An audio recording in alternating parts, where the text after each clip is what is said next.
बाप की छाती चौड़ी हो जाएगी, गर्व से मस्तक ऊंचा हो जाएगा।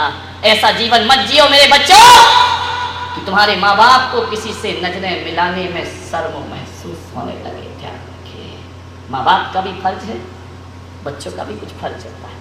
ऐसी जिंदगी बनाओ कि लोग पूछें कौन सा पुण्य तुमने किया था। आज हम संतों को देखो, हमारी ही जय जयकार नहीं होती है, हमारी माँ बहनों से भी लोग कहते हैं कि बताओ धन्य है वह जननी जो ऐसे बच्चों को जन्म दिया करती है। ध्यान रखिए, ऐसा जीवन बनाओ। आज की युवा पीढ़ी से मैं यही निवेदन करना चाहता हूँ, ऐसा जीवन बनाओ लोग तुम्हारे माँ बाप के पुण्य की सराहना करें। बताइए क्या कोई कितने भी धनपति हो जाना, कोई सराहना ना करेगा, लेकिन चरित्र ऐसा बनाओ कि दुनिया के हर माँ बाप समझे कि ऐसा बेटा हमारी कोख से भी पैदा होना चाहिए। उनका माँ बाप बनना सार्थक और सफल हो जाएगा दोनों तरफ से। बुढ़ापे में एक बाप का ये फर्ज बनता है कि वह घर की चाबी के लिए इतनी पकड़ के ना बैठे चाबी कि बच्चों को तुम्हारे मरने का इंतजार करना पड़े। समझना है जिंदगी, इतना महान जीवन जी।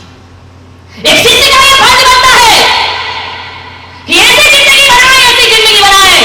अरे गुरु के नाम से तो सैकड़ों चेले जाने जाते हैं, कोई एक बिल्ला चेला होता है जिससे गुरु की पहचान बना करती है। ध्यान रखिए, विचार करना है आपको। आचार्य विद्यासागर जी महाराज एक महान आचार्य है, जैन जगत के सर्वोच्च आध्यात्मिक संत हैं।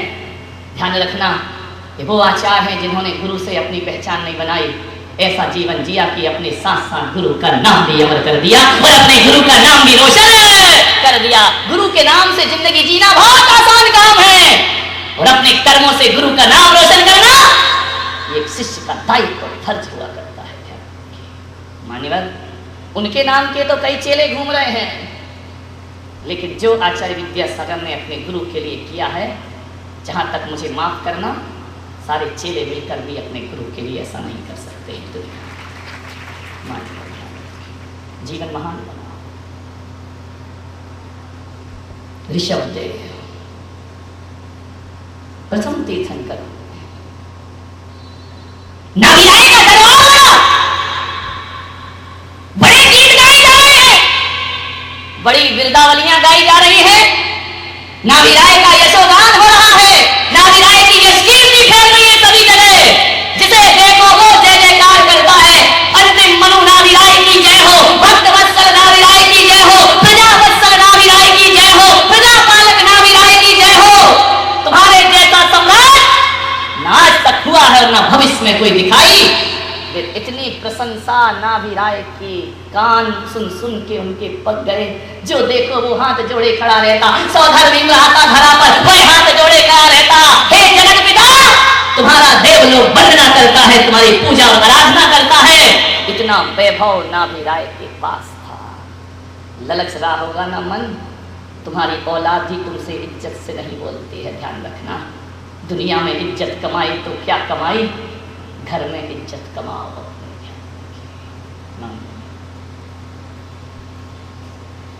एक बात याद रखना, यदि अपनी प्रशंसा चाहते हो तो दूसरों की प्रशंसा में रोड़े मत अटकाना। जो दूसरों की प्रशंसा में रोड़े अटकाते हैं उन्हें जीवन में कभी प्रशंसा नहीं मिला करती है। मैं तो कहता हूं कि जीवन में बहुत ऊंचाइयों पर चढ़ो, बहुत ऊंचाइयां पाओ, लेकिन एक बात याद रखना, किसी की छाती पे चढ़ के ऊंचाइयां मत पाना। जो भी ऊंचाइयां पाना, अपने पांव और अपने भाव के दम पर जीवन की ऊंचाइयों को प्राप्त करिए। किसी को रोकते हुए ऊपर मत उठिए, किसी को पीछे ढकेलते हुए ऊपर मत उठिए। अपना जीवन स्वयं बनाओ। किसी की बुराई निंदा करके जीवन में ऊपर नहीं उठ सकते हो, और जो इन बातों में लग जाता है वो जीवन की ऊंचाइयों को कभी प्राप्त नहीं कर सकता है। खूब ऊपर उठो, खूब नाम कमाओ, खूब यश कमाओ, बहुत लोकप्रियता कमाओ। लोकप्रिय होना कौन नहीं चाहता है, लेकिन किसी की लोकप्रियता का हनन करके हम सोचे कि हम लोकप्रिय हो जाएंगे, तो तिल में तेल, ध्यान रखना, रेत में तेल निकाले जैसा एक दुष्कृत कार्य होगा हमारे जीवन में। मत अटकाओ रोड़े किसी की जिंदगी में। नाभिराय वृद्धावस्था में भी दरबार पे बैठे। मैं आपसे कहता हूं कि कितना भी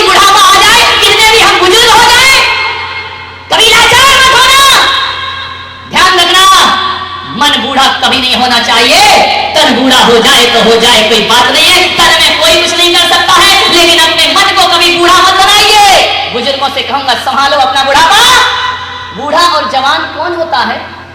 किसे कहोगे जवान और किसे कहोगे बूढ़ा? मान्यवर, जो व्यक्ति ये कहता है कि मेरा जमाना चला गया, मेरा समय चला गया, मैं कुछ नहीं कर सकता, समझना वो बूढ़ा हो गया है। और जो कहता है मेरा जमाना कल भी था, मेरा जमाना आज भी है और मेरा जमाना हमेशा रहेगा, वो जवान हुआ करता है। ध्यान रखिए। आपसे एक ही मेरा निवेदन है, जो ये नहीं कहता है कि मेरे दिन चले गए, मेरा समय चला गया, मेरा जीवन गुजर गया, नहीं बाबा, 80 साल का बूढ़ा भी यही कहता है मेरा जमाना कभी नहीं जा सकता, मैं उस 80 साल के बूढ़े को जवान मानूंगा। और 21 साल का जवान कहता है मुझसे एक काम नहीं होगा, मैं 21 साल में भी उसे बूढ़ा मानने को तैयार हो जाकर। कैसे कह सकते ये हमसे नहीं होगा? सब कुछ हो सकता है। बुढ़ापे को लाचार मत बनाओ, बुढ़ापे को पराधीन मत बनाइए, बुढ़ापे में भी जागते रहो। तन बूढ़ा हो तो हो, मन जवान होना चाहिए। महान पिता के घर महान पुत्र का जन्म। अक्सर हमने तो यही देखा है, पिता महान होते हैं, माँ बाप महान होते हैं तो औलाद निकृष्ट हो जाती है। और कभी कभी ऐसा होता है कि औलाद महान होती है तो माता पिता निकृष्ट हो जाया करते हैं। ऐसा कभी नहीं मिलता है कि महान पिता के घर महान पुत्र का जन्म हो। बहुत कम होता है जिसके माँ बाप भी महान हो और जिसका पुत्र भी। बहुत कम। ऐसा जीवन या तो अयोध्या के सम्राट नाभिराय के जीवन में घटती है ये घटना, या किसी दशरथ के जीवन में घटती है। महान पिता के घर में महान पुत्रों का जन्म होना सबके बस की बात नहीं है, ध्यान रखना है। हो सकता है आपकी औलाद इतना अच्छा जीवन जिए जितना अच्छा जीवन आपने ना जिया हो सकता है आपकी औलाद ऐसा जीवन जिए कि जिंदगी भर की तुम्हारी इज्जत मिट्टी में मिलकर के खाक हो जाए। बहुत किस्मत वाले होते हैं महान पिता के महान पुत्र होना। ऋषभदेव केवल अपने महान पिता के महान पुत्र ही नहीं थे, बल्कि ऋषभदेव ऐसी विभूति थे इस धरती पर कि महान पिता नाभिराय के महान पुत्र ही नहीं बल्कि भरत बाहुबली जैसे के महान पिता बनकर के भी ऋषभदेव खड़े हुआ करते हैं। ध्यान रखना, महान पुत्र ही नहीं महान पिता ऐसा बहुत कम होता है। हो सकता है कि आप अपने माँ बाप के महान पुत्र हो लेकिन आपका पुत्र महान ना हो। पुत्र महान होना अलग चीज है और बच्चों का महान पिता बनना अलग चीज हुआ करता है। बहुत वैभव उस परिवार। मैं पिताओं से निवेदन करूंगा कि अपने बच्चों को ऐसे संस्कार दीजिए। एक पिता होने के नाते आपका फर्ज बनता है, दायित्व बनता है कि अपनी औलाद को इस काबिल बनाओ, इस काबिल बनाओ कि तुम्हारी औलाद विद्वानों की सभा में अग्रिम पंक्ति में बैठने की ताकत रखती हो। ध्यान रखिए। तो समझना तुमने एक पिता का फर्ज निभाया है, तो समझना तुमने एक पिता का दायित्व निभाया है। एक पिता का इतना ही कर्तव्य होता है कि जहां जहां सब लोग बैठे हो वहां तुम्हारे बेटे को बैठने में शर्म नहीं आना चाहिए। बेटा सबसे आगे की पंक्ति में आकर बैठना चाहिए। ध्यान रखना, ज्ञानियों के बीच मूर्खों के बीच तो सबकी औलाद बैठ जाती है, अज्ञानियों के बीच तो सबकी औलाद बैठ जाती है। एक पिता यदि अच्छे संस्कार देता है तो अपने बच्चों को विद्वानों की सभा में आगे बिठाता है, महापुरुषों की सभा में बैठने की काबिलियत रखता है। माताओं से निवेदन करूंगा अपने बच्चों को इस काबिल बनाओ कि वो दिगंबर संत की पिच्छी ना पकड़ सके कोई बात नहीं, कम से कम उनके कमंडल पकड़ने की योग्यता उसके भीतर जरूर आनी चाहिए।